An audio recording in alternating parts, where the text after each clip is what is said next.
My parents once dragged me into court and tried to rip away the one place in the world that felt like mine, then had the nerve to say I stole it from my sister. My name is Dorothy Ferguson. I am 20 years old, and I own a diner that my family swears was never really mine to begin with. The first time I ever held a dollar bill in my hand, I was 7 years old, standing in the back of a greasy little diner where my uncle let me wipe tables in exchange for pocket change.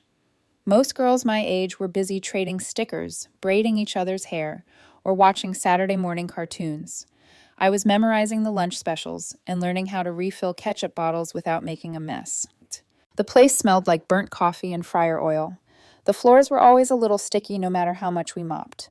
The neon sign outside buzzed like it had a smoker's cough. But when I stood on a milk crate behind the counter, I felt taller than I ever did at home. Careful with that, Dorothy, my uncle would say, as I balanced plates with both hands. You drop it, you clean it. That was the first rule I learned. If you make a mess, you clean it up. At home, messes were different. At home, my older sister Kayla was the sun the whole house revolved around. 4 years older, 4 times louder, and apparently born with a spotlight attached to her. When Kayla played piano in the second grade talent show, my parents called it a brilliant performance and took her out for ice cream. When I took third place in the regional spelling bee 2 years later, my mom said, "That's nice, Dorothy. Now go clean your room." That was the second rule. Nothing I did ever really counted if Kayla was in the room. Kayla had the recitals, the acting camps, the expensive private lessons, headshots pinned to the fridge, dramatic monologues in the living room, glitter everywhere. I was the kid who quietly fixed things when the faucet dripped or the dryer stopped spinning. I liked working with my hands. I liked being useful. I didn't resent her at first. Not really. I told myself it made sense.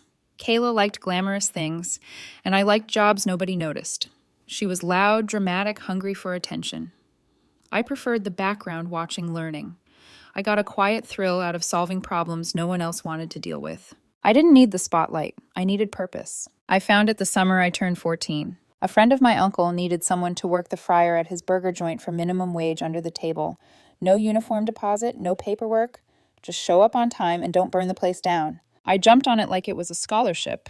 That was my first real job.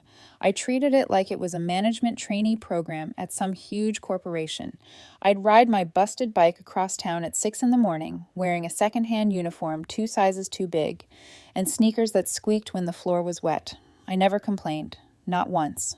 I learned to man the grill, take orders, handle inventory, even scrub the bathrooms until the sink shined. The owner, Mr. Ramirez, started calling me Ferguson in this mock serious voice, like I was on his official staff. I wasn't doing anything glamorous. I was flipping patties and dodging grease pops that left little constellations of burns on my arms. But I was proud. Every single dollar I earned went straight into a savings account I opened without telling anyone. No fancy sneakers, no parties, no gaming consoles, no makeup hauls. I had a plan. I just didn't know the full shape of it yet. Meanwhile, Kayla was drifting. At first, she wanted to be a Broadway actress, then a TV star, then a pop singer. Every 6 months, there was a new dream, a new, this is my big break moment. My parents poured money into it. Headshots, studio time, acting classes. Once they even flew her to Los Angeles for some networking workshop that was basically a tourist trap with a microphone. Every time she came back defeated, they blamed the world. The industry is cruel, my dad would say. They don't know real talent, my mom would add, stroking Kayla's hair while she sulked on the couch. I'd stand in the doorway smelling like fryer oil and floor cleaner fingers still sore from a 10-hour shift and just listen. They never asked how my day went. They never noticed my arms covered in little red burns. They knew I had a job, sure, but they treated it like a summer fling, something I'd drop as soon as I found myself. Don't get stuck in fast food, Dorothy, my dad warned once, like I was drifting. Aimless. As if there wasn't already a blueprint forming in my head. They never asked what I was saving for. They didn't ask much about me at all. I wasn't neglected in the obvious ways. I had a roof, meals, clean clothes, but emotionally it was like I was just a long-term guest in their house, the invisible daughter, the built-in helper. Things started to shift when I was 17. By then I'd been working nonstop for 3 years. Weekends, school nights, holidays. While Kayla practiced dramatic monologues in the living room, I learned food costs and portion control. While my parents drove her to auditions, I was biking to dawn deliveries. I had quietly amassed enough in my savings to consider something terrifying and huge, a small business loan. I started doing research after work. I'd sit in the back booth of the burger joint with a notebook, scribbling numbers, making terrible little charts, lease agreements, labor costs, permits. I watched how Mr. Ramirez ordered supplies, handled vendors, talked to customers. Sometimes, when there was a lull, he'd slide into the booth across from me and look at my notes. "You tracking inventory or writing a manifesto?" he'd ask. "Maybe both," I'd say. He'd just chuckle and shake his head. "You've got more hustle than half the adults I know, Ferguson." I even started shadowing other restaurant managers by offering to help close for free. I'd mop floors, stack chairs, and ask questions. I was obsessed, but in the best way. For the first time in my life, I saw a future that wasn't borrowed from someone else's fantasy. Then, one slow afternoon, Mr. Ramirez pulled me aside. He'd been coughing a lot lately, moving slower. The wrinkles around his eyes seemed deeper than they had a year before. "Dorothy," he said, dragging out the syllables like they were heavy. "I'm thinking of retiring." I laughed. "Sure you are." He didn't laugh back. "I'm serious. This place needs someone who gives a damn. You interested?" For a second, the world blurred. The sizzling grill, the buzz of the ancient fridge, the hum of the neon sign outside, they all went distant. "You mean buy it?" I asked. He shrugged. "Buy it. Take it over. Make it yours. I'm not asking you to decide today. I'm just asking if you can picture it." I could, too easily. I walked home that night with my heart pounding and my mind racing. I could see everything, already repainting the walls, updating the booths, stripping out the sticky tile, creating a new logo, maybe adding outdoor seating with string lights. I mentally rearranged the kitchen a dozen times before I even crossed our driveway. I had about $32,000 saved. With a friendly price from Mr. Ramirez and a small business loan, I could make it work. It would be risky. I was barely an adult. Kayla couldn't make it through a week without asking my parents for gas money, and here I was thinking about signing a lease. But it felt real, solid, mine. I waited a week before I told my parents. Some naive part of me still believed they might surprise me, that they'd be proud, that they'd finally see me as something more than Kayla's live-in stagehand. The night I decided to tell them, the house was exactly the same as always. Same creaky floorboard by the fridge. Same artificial lemon vanilla scent from my mom's plug-in air freshener. Kayla was sprawled across the couch, scrolling her phone, iced coffee, sweating on a coaster she wouldn't bother to wipe up. My dad was in his favorite chair, glued to his screen. My mom was in the kitchen, rinsing plates. I stood in the doorway, my heart thudding against my ribs. "I need to tell you something," I said. My mom glanced up, distracted. "Can it wait, Dorothy?" I'm buying a restaurant," I blurted. "Mr. Ramirez's place. The diner. I've been saving for years. We've already talked numbers." The room went quiet. Kayla's thumb froze mid-scroll. My dad didn't even bother to mute the TV. For one suspended second, I let myself imagine it, my parents smiling, my dad standing up to hug me, my mom asking questions about the menu, even Kayla saying, "Wow, that's amazing, Dorothy." Instead, my mom blinked, like I'd just announced I was joining a circus cult. "You want to buy a restaurant?" with what she asked slowly. "Your burger money." My dad didn't look away from his screen. "That's not a real career, Dorothy. You need to go to college, get a degree." Kayla sat up, a smirk curling at the edge of her mouth. "Wow," she said. "So that's why you never helped with my GoFundMe for my film project. You were hoarding it for your little burger fantasy." "It's not a fantasy," I said, fighting to keep my voice steady. "I've talked to the owner. I have savings. I'm applying for a small business loan to cover the rest." My mom scoffed. "That's money you should be using to build a real future, Dorothy, not playing restaurant." "You mean like all the money you poured into Kayla's acting classes?" The thought hit my tongue before I could stop it. I didn't mean to say it aloud, but I did, and the air changed. Kayla's eyes lifted slowly like a cat who'd just heard something rustle in the dark. "Excuse me," she said. I swallowed. "You heard me." What I didn't know in that moment, standing there in a living room that suddenly didn't feel like mine at all, was that this wasn't just a disagreement. It wasn't just hurt feelings or disappointment. It was the first crack in a dam I didn't even know existed. The night I told them I was buying the diner was the night my family quietly started planning how to take it from me. I wish I could say that the tension faded the next morning, that we all slept on it, breathed, and came back to the table, ready to talk things through like adults. But instead, that night became the quiet beginning of something much darker. For the next few days, nobody in my family said a word to me unless they had to.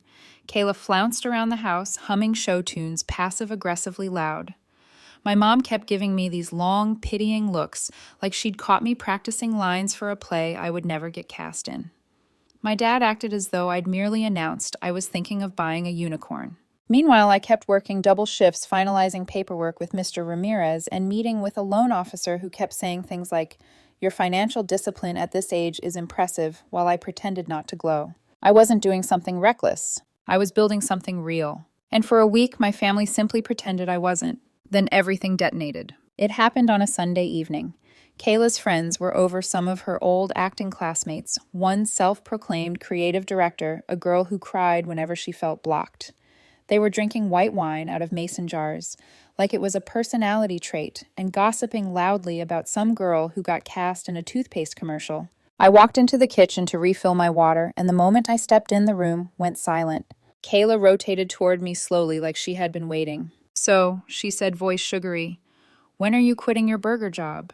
Or are you still pretending you're buying that place?" Her friends snickered. I forced a smile. "The papers are already drafted. I'm signing next week." Kayla blinked. Once, twice. Then she laughed so hard she nearly spilled her wine. "Oh my God," she gasped. "She's serious." I didn't flinch. "I am." Something in my voice must have hit her wrong because the laughter stopped instantly. "You're taking this too far," she said sharply. "Dad told you already it's not a real career." I held her stare. "It's real to me." Before Kayla could answer, my mom drifted in, arms crossed. "Dorothy," she said like she was announcing a medical diagnosis, "you need to stop this right now. You're embarrassing yourself jumping into something you don't understand." "Except I do understand," I said quietly. "I've been doing this for years." My mom waved that off like it was a fruit fly. "That was a teenage phase. But restaurants, loans, ownership. You think you're ready for that? It's irresponsible." Actually, came a voice from the living room doorway. "She's more ready than anyone I know." I turned. Elias. My boyfriend had arrived early to pick me up for dinner. He leaned against the doorframe, hands in his pockets, calm but unshakably firm. Kayla's eyes narrowed with immediate dislike.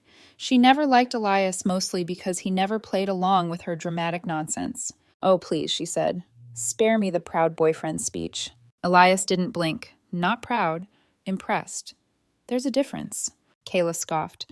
"Well, excuse me for thinking dreams should actually make sense." My heart pounded. But surprisingly, it was my dad who stepped forward next. He entered the kitchen, slowly, jaw-clenched, phone finally put away. "You want the truth," he said, looking at me. "Fine. Here it is. Your sister has been planning to take over something in the food space for years. A cafe, a bakery, something creative, something meaningful.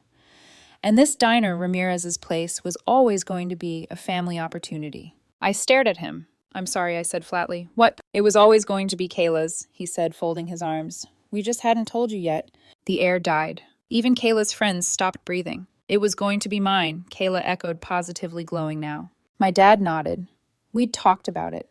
Ramirez and I spoke a long time ago about the idea of passing it along to the family, and Kayla, being the one with the creative vision, was the natural fit." "She literally burns toast," I whispered. Kayla bristled. "Excuse you, I have range." I laughed.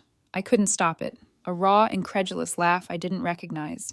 "You didn't want it until I made it viable," I said, voice steadying. "Until I worked for years and proved you were wrong about what I was capable of." "That's enough," my mom snapped. But my dad wasn't done. "You buying that restaurant without our approval was manipulative," he said. "You should have waited. You should have talked to us." "I did," I shouted. "You dismissed me. You mocked me. You didn't even listen." Kayla rolled her eyes dramatically. "You're being so selfish, Dorothy. Honestly, it's sad." Elias stepped closer to me, his hand brushing mine. "She's not being selfish. She's choosing herself for once." Kayla scoffed. "Oh, look, Prince Charming thinks he knows everything." Elias smiled tightly. "I know enough." My dad suddenly jabbed a finger at me. "You need to understand something, Dorothy," he said coldly. "Family decisions matter more than your impulsive projects." "It's not impulsive," I said. "I worked for this. I earned it." "You wouldn't even have a work ethic without this family," my mom shot back. "Don't pretend you did it all alone." I stared at her, then at all of them. "I kind of did," I said quietly. A long, dangerous silence fell. That was the moment the room turned from argument to battle line. And something hardened in Kayla's eyes, something calculating. She didn't say another word. Instead, she grabbed her phone, tapped the screen twice, smiled faintly to herself, and walked out of the room. I didn't know it then, but she had just taken the first step in a plan she had already started crafting behind my back. A plan that would tear my life apart until I barely recognized it. 3 days later, the knock came. I had just finished cleaning the diner's prep station when a man in a suit stepped inside holding a thick envelope. "Dorothy Ferguson," he asked. "Yes." He handed it to me. "You've been served." I froze. "Served?" He nodded. "Your parents and your sister have filed a civil claim against you. You're required to respond within 30 days. The envelope felt heavier than a brick. I tore it open in the office. Inside, David Ferguson, Helen Ferguson, Kayla Ferguson. V. Dorothy Ferguson. My own family. Suing me. Claiming I had defrauded them by stealing a family opportunity. Claiming my purchase was illegitimate. Claiming I used family connections and shared intellectual property. Kayla even claimed she had long-standing aspirations in culinary arts. Kayla, the same girl who thought aioli was pronounced Ollie. My throat closed. My hands shook. Elias found me like that 20 minutes later, sitting on the floor, the lawsuit in my lap. He knelt beside me. "Dorothy," he whispered. "What happened?" I looked up at him through tears I didn't even feel. "They're trying to take it," I said. "All of it." Elias pulled me into his arms. And for the first time since this nightmare started, I broke. Right there on the diner floor. Because the people who were supposed to love me had just declared war. I didn't think things could get worse after being sued by my own parents and sister. I was wrong. The lawsuit wasn't the strike they made sure, it was only the opening act. Because if you want to destroy someone in a small town, you don't just attack them legally. You attack their reputation. You rewrite the story before they can tell their side. And Kayla, my sister, the self-anointed star of the family, was born for that kind of performance. The first grenade landed on social media. It was a Tuesday morning. I was prepping for the lunch rush when my phone buzzed nonstop in my apron pocket. At first I ignored it. Then Tasha, my shift lead, came barreling into the kitchen with eyes the size of saucers. "Dorothy," she said, waving her phone, "you need to see this." My heart dropped. It was Kayla's Facebook post. A long, teary-eyed paragraph, dramatic in the way only she knew how to be dramatic. "Some people build with love. Others steal and call it ambition." My sister took something that was meant to be a shared family legacy. I spent years dreaming of a place of my own, a cafe full of community and creativity. But Dorothy manipulated an elderly man into selling it behind our backs. Pray for us. Families shouldn't have to go through this. Attached was a childhood photo, me in a stained hoodie, her in a glittery costume from an old recital posed like we were best friends. My stomach twisted. Beneath the post were hundreds of comments. "Dorothy should be ashamed. So selfish. Kayla deserves better. Stealing from family disgusting. I won't be supporting that diner anymore." Tasha scrolled. More comments appeared by the second. "What is this?" she whispered. A lie. A masterfully crafted lie. The kind Kayla had perfected her entire life. I tried to breathe. Failed. Elias called an hour later. "Dorothy, don't go online," he said immediately. "Just don't." "What did she do?" I whispered. A pause. "She made a TikTok." I pressed my forehead against the cold stainless steel counter. "Please don't tell me." "It's her crying outside your diner," he said through clenched teeth, talking about how you stole her dream cafe and how she's scared for her future. My knees buckled. Of course she did. Of course she weaponized her tears, because Kayla cried beautifully. Every tear perfectly timed, every sniffle cinematic. Meanwhile, if I cried, I looked like someone losing a wrestling match with a fire hose. Within hours, our reservations dropped. 3 customers canceled catering orders. A local ladies group publicly announced they'd be seeking ethical dining spaces that reflect community values. Community values, as if I'd burned the town charter. And my parents, they shared Kayla's post with a caption, "We stand with our daughter Kayla, family matters." Their daughter, only one apparently. The sabotage didn't stop online. 2 days later, at a city council meeting where I had applied for a simple patio expansion permit, Kayla stood up during the public comment section. I didn't even notice her at first. I was sitting with my folder of documents prepared to discuss outdoor seating regulations. But then I heard her voice, soft, fragile, breaking at all the right moments. "I'm not here as a business owner," she said into the microphone. "I'm here as a sister, concerned for our community." A murmur rippled through the room. My jaw dropped as she launched into a speech about how I was trying to commercialize the neighborhood, how I supposedly pressured elderly residents to move, how she was heartbroken, watching her own sister prioritize profit over people. All lies, every single word, and yet the council ate it up like popcorn. The permit was denied. I walked out of that meeting, with my hands trembling so violently I had to shove them in my pockets. Tasha followed me outside, furious. "Dorothy, this is insane. They're just letting her—" I shook my head. Let it go. But inside, I wanted to scream, cry, break something, run away, all at once. Instead, I went home. collapsed onto my apartment couch, stared at my ceiling until sunrise, wondering how much a person could take before they cracked straight down the middle. The emotional unraveling wasn't sudden. It was slow, a drip, a leak, a quiet erosion. I stopped sleeping, stopped eating real meals, stopped smiling at staff the way I used to. I still ran the diner, but I wasn't present. Not really. My body was there. My mind was underwater.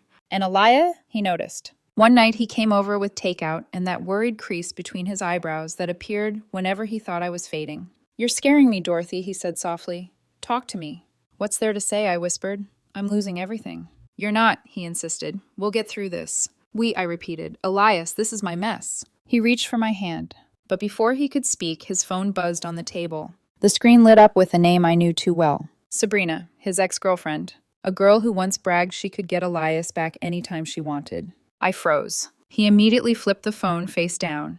"It's nothing. I'll block her." But something ugly twisted in my chest. "Why is she calling you?" I demanded. "I don't know," he said quickly. "I haven't talked to her. Maybe she saw what's happening and—" "Oh, great," I snapped bitterly.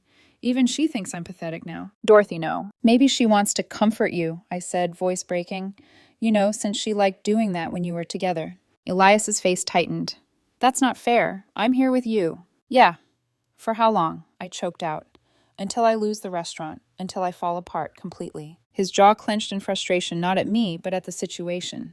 But I was too far gone emotionally to see that. "Just go," I whispered. "I can't do this right now." "Dorothy, please." He left reluctantly, pausing in the doorway like he wanted to say more. But I couldn't look at him. I didn't have room for heartbreak on top of everything else. And Kayla wasn't finished with me yet.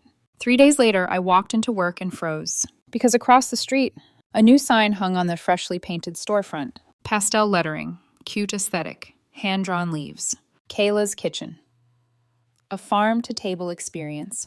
My menu, my concept, my style, my dream. Copied, stolen, gift wrapped in glitter and lies. Underneath the sign, Kayla posed for photos with a local influencer crying. Again, talking about her lifelong passion for food. And something inside me snapped. Not loudly, not violently. Quietly, fatally. Like a bone breaking under slow, relentless pressure. I realized then, Kayla wasn't trying to compete with me. She was trying to erase me. And my parents, they were helping her do it. I stood there on the sidewalk staring at the stolen version of my life.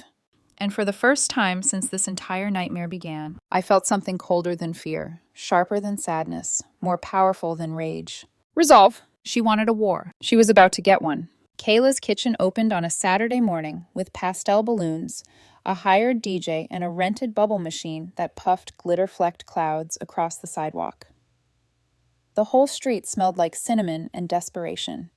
Influencers gathered with ring lights, customers waited in a line that wrapped around the block, and Kayla stood at the entrance with a ribbon-cutting smile that made her look like the patron saint of stolen dreams. Across the street, I stood inside my diner, hands braced on the counter, staring through the window as if watching my own funeral procession. She had taken everything. The rustic wooden sign I'd designed, the rotating seasonal specials, the herb-roasted chicken sandwich with lemon aioli down to the exact flavor profile, even the rosemary sweet potato fries. My fries. Every idea I'd ever scribbled into a battered notebook after midnight now existed across the street, polished, branded, and passed off as Kayla's genius. My chest tightened, my vision blurred. Tasha slipped beside me. "Dorothy, you want us to confront her?" "No," I said, voice low. "Not yet." Because beneath the shock and the heartbreak, something else began to take shape inside me. Something sharp, something dangerous, something alive. The lunch rush at Red Oak Grill was a disaster. Our customers kept glancing out the window toward Kayla's Kitchen, whispers passing between tables like sparks hopping across gasoline. "Isn't that Dorothy's idea?" "Wait, did she copy her sister?" "No, I heard Dorothy stole Kayla's concept. Kayla said she'd been working on it for years." Every lie Kayla planted was sprouting beautifully. By 2 p.m., our dining room was half empty. By 3 p.m., I was in the walk-in fridge fighting back tears. This was how she erased me publicly, elegantly, with an audience that applauded her as she destroyed my life in pastel colors and curated Instagram stories. Tasha found me sitting on a milk crate behind the produce boxes. "Dorothy, are you okay?" I wiped my face with my sleeve. "I don't know anymore." She hesitated. "You're allowed to fall apart, you know. Just not here, not in a fridge. It's cold." A laugh escaped me, small, broken, but real. Then came another voice. A familiar one. Dorothy. I looked up. Elias. He stood at the doorway, eyes full of concern, and something softer I didn't dare name. I stood quickly embarrassed, brushing dust off my apron. Sorry, I muttered. I didn't know you were coming. I tried calling, he said gently. You didn't answer. My stomach twisted. Because I remembered I'd silenced my phone. I'd silenced him. And worse, I silenced him because of Sabrina. He stepped closer. Can we talk? I don't know if now is I started, but he shook his head. I'm talking. My breath caught. I'm with you, Dorothy, he said firmly. Not her, not anyone else. Then why was she calling? Because she's messy, not because she matters. His voice softened. You matter, and I'm not leaving. The pressure in my chest cracked open, and I wanted to collapse into him. But before I could take a step, a knock sounded on the kitchen door. Tasha poked her head in. Dorothy, you need to see this. I followed her to the front window. Outside, across the street, Kayla's kitchen banner proudly displayed one more line I had somehow missed earlier. Proudly funded by the Ridgeview Small Business Development Grant. My stomach dropped. The Ridgeview grant was a big deal, $40,000, usually awarded to food-based startups. I'd wanted to apply the year before, but had been too deep in renovations and repairs to focus on it. But Kayla had gotten it. How? As if summoned by my horror, two girls walked past our window, chatting loudly. Did you read her grant story, one said. She worked with her sister Dorothy on the early recipes. Isn't that sweet? The other nodded. Yeah. She said Dorothy was supposed to be part of the plan, but then she betrayed her. So sad. My vision tunneled. Kayla didn't just steal my menu. She rewrote history. Elias looked at me, eyes widening. Dorothy, she used your name. I didn't answer. I couldn't. Because even without seeing the paperwork, I suddenly knew with bone-deep certainty, Kayla filed that grant using my recipes, my notes, my story. She stole my identity, and she monetized it. That night after closing, I sat alone in my office, staring at the flickering fluorescent light above me.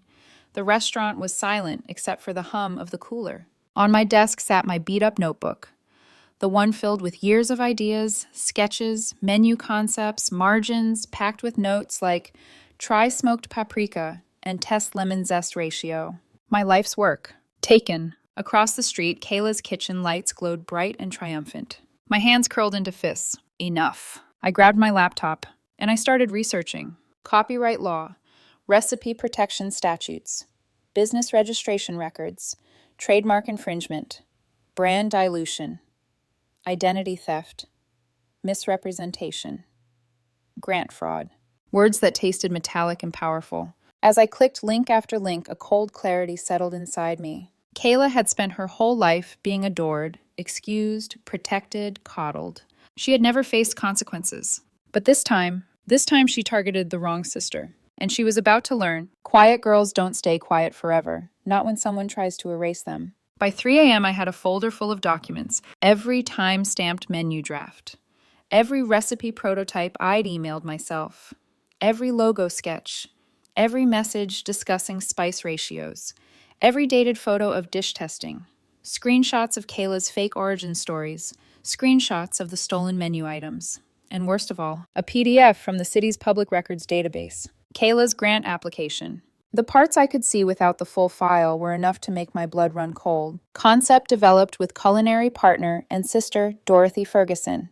Dorothy will manage menu development and kitchen operations. Recipes and brand identity created collaboratively. I slammed my laptop shut. I hadn't collaborated. I had been robbed. This wasn't sibling rivalry. This wasn't family drama. This was fraud. And if she thought she could erase me, she was about to watch me carve my name in stone. I didn't go to war with Kayla the way she expected. I didn't scream. I didn't confront her across the street. I didn't post a call-out video or write some dramatic counterstatement online. No, I went silent. And silence terrifies people who are used to controlling the narrative. Kayla wanted chaos. She wanted me emotional. She wanted me scrambling, panicking, reacting. Instead, I sharpened my knives in the dark. The first thing I did was call a lawyer. Not my dad's lawyer, the same man who served me papers with a polite smile. No. I called someone who specialized in intellectual property theft, culinary trademarks, fraudulent grant filings, and business identity disputes. Her name was Marissa Devereaux, former federal litigator, slender voice, lethal mind. After I explained everything, my stolen menu, the identical branding my name used in a government-funded grant application. There was a long silence on the phone. Then she said, "Dorothy, this isn't just copycat behavior. This is actionable fraud on multiple levels." I swallowed. "So I'm not crazy." "No," she replied calmly. "You're under attack. But the good news, you have receipts. And in court, receipts are everything." That night I gathered them. I scanned every notebook page, printed every email thread, saved every text message about menu development from the past 3 years, pulled camera roll photos of early dishes with timestamps still visible, organized logo drafts and branding concepts, screen captured Kayla's posts claiming lifelong culinary passion. Every file went into neatly labeled folders: menu originals, logos, timestamps, recipes evidence, Kayla misrepresentations, grant fraud potential. By the time I finished, my desk looked like a war room. A quiet war. A precise war.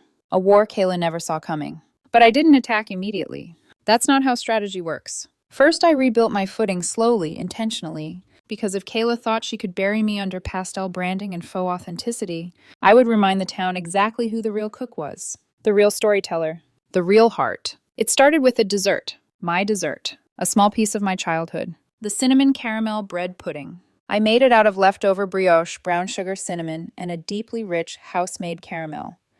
When we served it that night, steaming golden, dusted with powdered sugar, the entire dining room went quiet as plates were set down. Then the reaction started. A gasp, a hum, forks clinking. Someone whispered, "Oh my God." Within 3 days, the bread pudding had a cult following.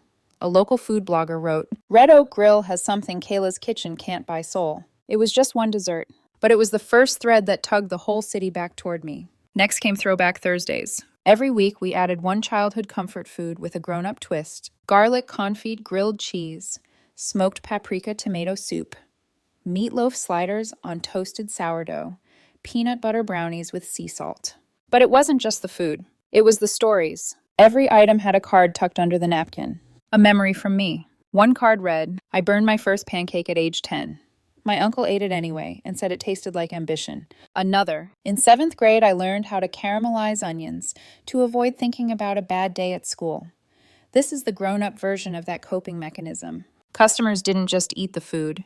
They connected to it. They connected to me. One woman cried reading about the first time I bought ingredients with my own earned money. She hugged me before she left. Kayla's kitchen tried to compete, of course. But Kayla didn't cook. Kayla didn't remember the smell of fryer oil at 6 a.m. Kayla didn't understand layering flavor, or building a roux, or why heat matters more than seasoning. She was an actress playing entrepreneur, and the audience was beginning to see the cracks. While the emotional tide turned, I played the next piece of my revenge visibility. A film student from the local college needed portfolio work, so Elias suggested we hire her to shoot a short video. I stood in my kitchen, messy bun, apron, burn marks and all, and told the truth. Not the drama, not the lawsuit, not the sabotage. Just the story of how a girl learned to flip burgers at 14 and turned it into something bigger. The video was raw, unfiltered, vulnerable. We posted it. It exploded. People shared it everywhere. Suddenly, I wasn't a villain. I wasn't the thief Kayla painted me as. I was the underdog. The fighter. The girl who built something from nothing. And Kayla, she panicked. Posted a TikTok accusing me of weaponizing my trauma. But for once, the comments didn't support her. "Girl, you literally copied her menu. Take accountability. You lying for aesthetic reasons. Why do you never show yourself actually cooking?" She spiraled. I didn't clap back. I didn't need to.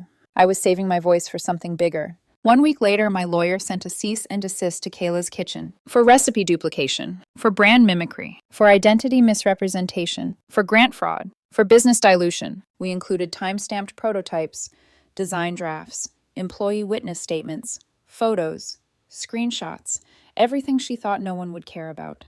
The letter landed on her doorstep the night before her influencer brunch launch. She went live on Instagram crying in her car. I'm being bullied by my jealous sister, but the comments had turned. People weren't buying it anymore. They'd seen my story. They'd tasted my food. They knew the truth.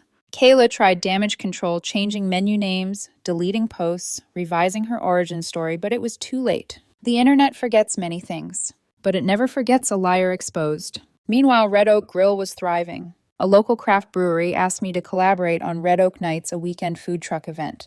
A high school invited me to speak about entrepreneurship. A regional tourism group wanted me for their fall showcase.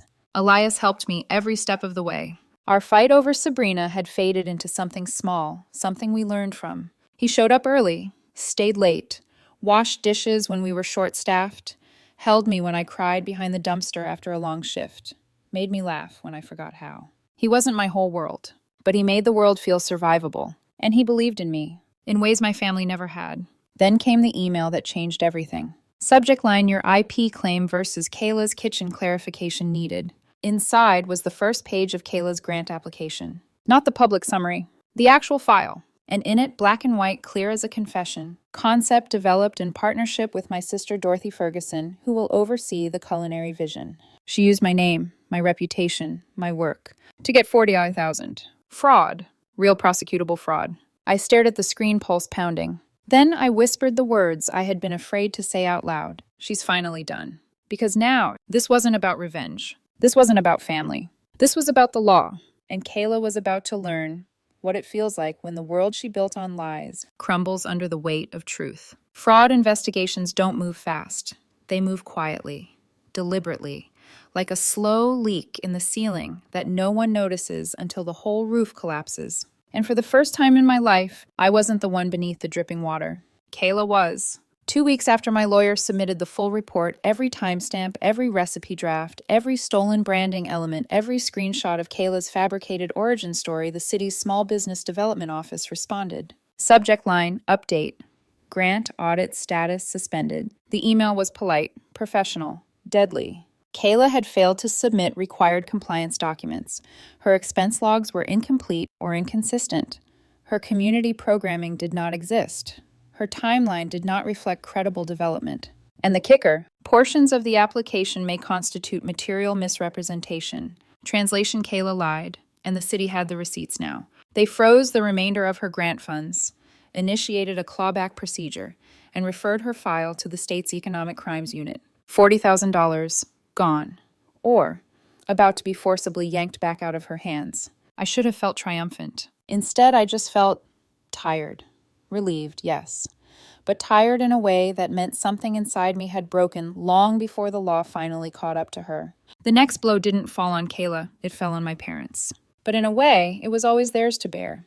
They had co-signed Kayla's commercial lease, taken out a home equity loan to help fund her launch, used credit cards to buy her branding packages and influencer services. When the grant froze, her cash flow evaporated overnight. When the city demanded repayment, the debt fell straight on the people who had built their entire identity around Kayla's success. My mother and father. Tasha was the one who told me first. She walked into my office after closing time holding her phone with a conflicted expression. Dorothy, this is about your parents. I exhaled slowly. What happened? She hesitated. They're losing the house. I stared. The words didn't land all at once. They came in pieces. Losing. The house. My childhood home. The one with the creaky floorboard by the fridge, the lemon vanilla plug-in scent my mother used religiously, the kitchen where I learned my place in the family hierarchy long before I could articulate it. My stomach twisted, not in pity, but in the strange, complicated ache of watching a tower collapse after years of pretending the cracks weren't there. They wanted you to know, Tasha added softly. Your aunt posted something vague on Facebook. Of course she did. My family never suffered quietly. Only dramatically. 2 days later, the call came. My dad's voice tight and brittle. Dorothy, we need to talk. I leaned against my kitchen counter.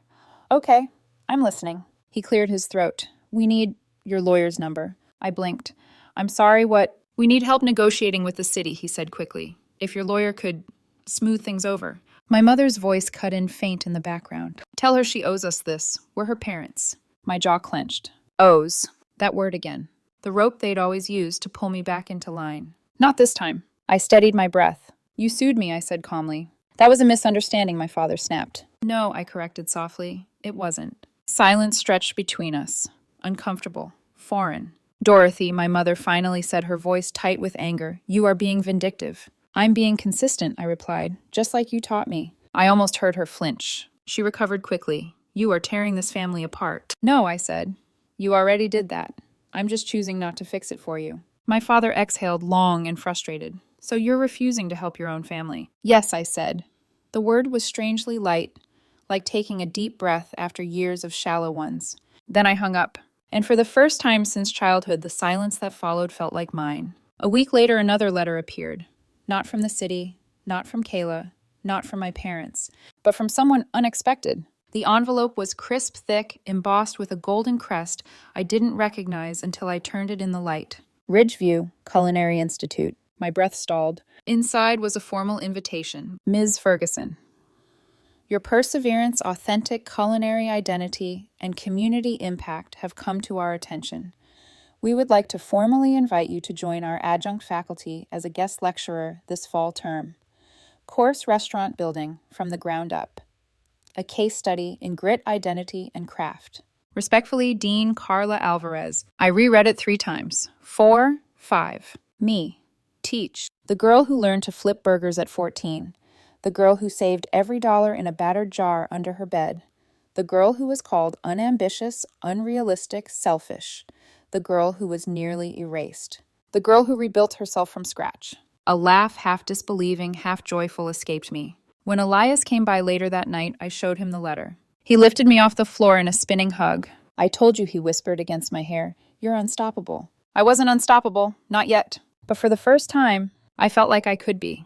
The next morning, Tasha handed me something. A small envelope, no return address. Inside was a handwritten note, not dramatic, not embellished. Just a few shaky words. I didn't mean for it to go this far. I thought I could handle it.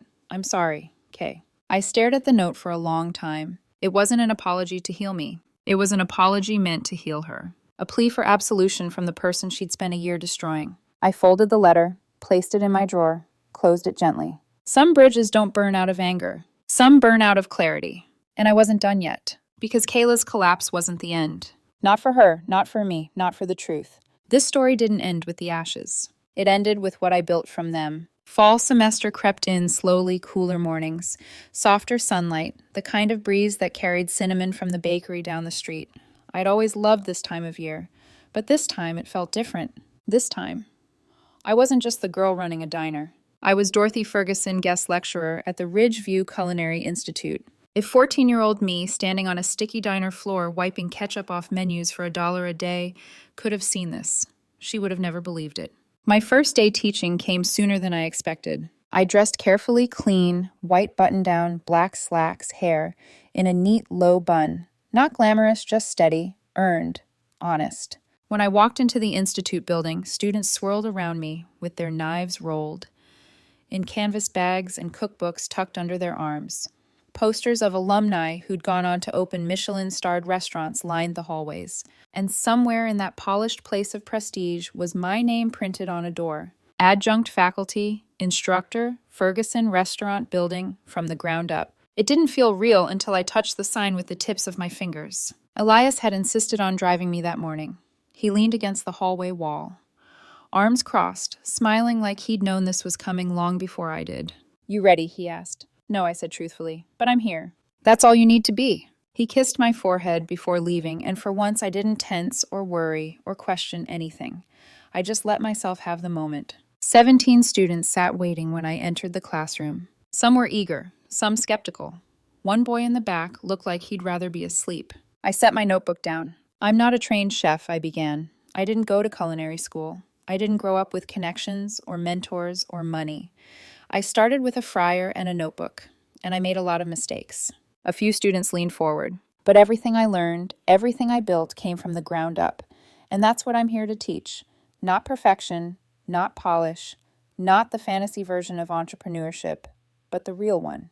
I told them about my first restaurant job, about the burns, the mistakes, the nights I cried because the grease trap overflowed and the owner had the flu, and it was just me and a mop and a prayer. I told them about Mr. Ramirez and how he trusted a 14-year-old girl with a kitchen bigger than her confidence. I did not tell them about Kayla, but I told them about resilience. After class, 3 students stayed behind to talk. One girl no older than 19 said, "Everyone keeps telling me to go to law school, but after today, I think I want to open a bakery instead." I smiled at her. "Then you should," I said gently. "Just be prepared to work harder than you ever thought possible." She nodded, eyes bright. "I can handle that." Walking out of the room that day, I felt something settle inside me, something whole. Teaching didn't heal everything, but it stitched something back together. Meanwhile, back at Red Oak Grill, we were in the middle of the busiest season we'd ever had. We'd been featured in a regional food magazine. A travel blogger made a video calling us the heart of Ridgeview dining. Customers from 2 towns over were driving in just to try the Thursday specials. And every night when I locked up, the restaurant glowed warm and golden through the windows, alive, loved, thriving. Kayla's kitchen, on the other hand, sat dark, closed permanently. The pastel sign had been taken down. The windows were papered over. The social media accounts, once buzzing with curated influencer energy, had gone silent. Kayla had moved back into my parents' house. I didn't ask for details, but I didn't need to. The town talked. They said the state was finishing its investigation, that investors had backed out, that the grant clawback had drained every resource my family had tried to prop her up with. And then a letter arrived, folded into an unmarked envelope left on my office desk. The handwriting was unmistakable, loopy, pretty, shaky. I know I don't deserve kindness. I know I went too far. I know I hurt you in ways I can't undo. I wanted the image. You built the reality. You were always better than me, Dorothy. I just couldn't admit it until everything fell apart. If you ever feel like talking, I'll be here. I'm staying in the guest room now. I'm sorry. Kay. I read it once, twice, a third time. Then I folded it carefully, placed it in the same drawer as her first apology. Not out of bitterness, out of finality. Some bridges aren't rebuilt. Some wounds don't close. Some truths don't need words. I didn't hate her. I didn't forgive her either. But I understood now. Kayla and I were 2 people raised in the same house, taught 2 very different definitions of love, given 2 very different sets of tools, and told they were equal. She grew up adored. I grew up invisible. She learned she deserved everything. I learned I had to earn everything. She built illusions. I built a life. Forgiveness wasn't the real ending. Clarity was. Months passed. Leaves fell. Winter crept in. And then came the 1-year anniversary of Red Oak Grill's reopening. The dining room buzzed that night, packed wall to wall with customers. Our team moved like dancers, fluid, confident, joyful. Music played softly under the chatter. The air smelled like garlic, caramel, and rosemary. And in the far back booth sat a man with white hair and a familiar laugh. Mr. Ramirez, my first boss, the first person who ever treated me like I was capable of more than wiping tables. I carried a plate to him myself. Extra aioli on the fries, just the way he liked. You still using my fryer oil trick, he teased. Modified it, I said, sliding into the seat across from him. You always burned the garlic. He barked a laugh that filled the entire booth. You did good, Ferguson. I looked around, at the glowing lights, the bustling kitchen, my happy staff, the restaurant built on every hour I worked since I was 14, the customers who believed in me, the students who listened, the future I carved out of stone everyone else said I'd never move. I did better than good, I said quietly. And for the first time in my life, I believed it.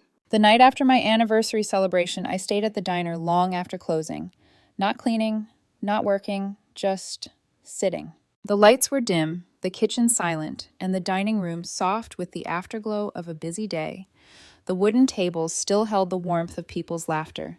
Plates were stacked floors, scrubbed chairs flipped up. Red Oak Grill looked exactly how I always dreamed it would look. Alive. Mine. I leaned back in the booth, the same one where I used to sit with my notebook, planning out recipes I wasn't sure anyone would ever taste. Now, those same recipes paid salaries, paid rent, paid for the life I'd built from scratch. Elias appeared at the front door a little after midnight, knocking lightly on the glass, before letting himself in. You okay? He asked. I nodded, more than okay. He slid into the booth across from me, stretching his legs until our feet touched beneath the table. Big day, he murmured. A big year, I corrected. His smile softened. You deserve it. I looked around again, really looked. For so long I'd been braced for war. Tense, defensive, hyper-aware of every move my family made, every shadow Kayla cast. But now, Kayla wasn't across the street anymore. Her pastel sign wasn't glowing like a taunt. Her influence over the town had withered. Her lies had collapsed under their own weight. And my parents, they weren't calling daily anymore. After I refused to intervene with their financial mess, their contact dwindled from angry voicemails to stiff texts to nothing. Silence. Finally, a silence that belonged to me. No one was trying to steal what I built. No one was claiming I owed them my success. No one was rewriting my story. For the first time in 20 years, I was free. A few months later, winter gave way to spring. Students at the Culinary Institute finished my course with evaluations that made me laugh and tear up at the same time. Instructor Ferguson is the first person who made me believe I could actually do this. She doesn't teach like a chef, she teaches like someone who survived the kitchen. I learned more about real business in this class than in any seminar. 5 stars. Also, please bring back the bread pudding demo. I framed that last one. The dean stopped me in the hallway to ask if I'd be interested in continuing next semester. I said yes before she finished the sentence. Teaching didn't replace the diner. It expanded me, made me more than just a survivor of family betrayal, more than an owner, more than a cautionary tale. Teaching made me a beginning for someone else. Spring turned into the busiest season the diner had ever seen. Food tourism groups promoted us. Newspapers featured us. A travel magazine called Red Oak Grill, the heartbeat of Ridgeview. Someone even tagged us in a post that said, "This place has more authenticity in one plate than some restaurants have in their whole existence." I didn't need to look across the street to know the subtext. I didn't need revenge. It had already written itself. One evening, after we closed early for staff appreciation night, there was a knock on the back door. A hesitant one. A familiar one. When I opened the door, Kayla stood there. She looked smaller than I remembered. Not physically, just quieter. Like the part of her that used to fill every room had gone out. We stared at each other for a long, heavy moment. Finally, she said, "You look really happy." I didn't say anything. I didn't need to. She swallowed. I wanted to say, "I know why you're not answering my letters. And I don't blame you. I just wanted you to know that I'm trying to get help. I'm not okay, Dorothy, but I'm trying." Her voice cracked. Not dramatically this time. Not for an audience. Just human. I nodded once. "I hope you do get better." Kayla's eyes watered. "Do you hate me?" I exhaled softly. "No." "Do you forgive me?" This time I chose silence. Not out of cruelty, but because forgiveness isn't owed just because someone finally collapses under the consequences of their own choices. She nodded, faintly understanding more from my silence than from any words I could give her. Then she turned and walked away, and I didn't follow. Not out of bitterness, but because the chapter was finally closed. Weeks later, on a warm evening, I found myself sitting behind the counter with the last of the sunlight pouring through the windows. The staff were laughing in the kitchen while cleaning up the scent of garlic and bread still lingering in the air. A familiar voice spoke behind me, still using my fryer oil trick. I turned. Mr. Ramirez was there again, leaning on his cane, smiling like he hadn't aged a day. "Modified it," I said, sliding a plate toward him. "You always burned the garlic." He laughed. "You always had a sharp mouth." "And you always had a soft heart," I replied. He took a bite of the fries, closed his eyes, and hummed. "You did good, Ferguson." I looked around the restaurant, the lights, the booths, the scuffed floorboards, the framed photos, the menu. I'd poured my heart into the staff that became my family, the customers that supported me. "I did better than good," I said softly. He patted the counter. "You built something from nothing. Not many can say that." "No," I said, smiling faintly. "But they can learn." He raised a brow. "Teacher now, huh?" "Guess so." He smiled approvingly. "Well, just remember, great cooks feed the stomach.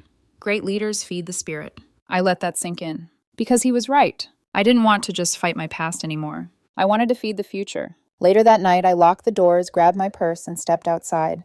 The street was quiet, just the glow of street lamps and the soft hum of summer beginning. I looked across the road one last time. Where Kayla's kitchen used to stand, the windows were still dark. A for-lease sign hung crookedly in the center. The pastel branding was gone. The glitter had faded. The illusion had died. And I didn't feel triumph. I felt peace. The sweetest revenge wasn't proving Kayla wrong. It was becoming someone she could never erase. Someone she could never imitate. Someone who didn't need an audience to matter. Someone whole. I walked to my car, keys in hand, heart steady. My life wasn't perfect. Family wounds don't vanish. Trust doesn't regrow overnight. But I was standing on my own 2 feet, running a thriving restaurant, teaching future entrepreneurs, loving and being loved without fear, living a life that was fully, unapologetically mine. And that was the victory. That was the ending. That was the revenge.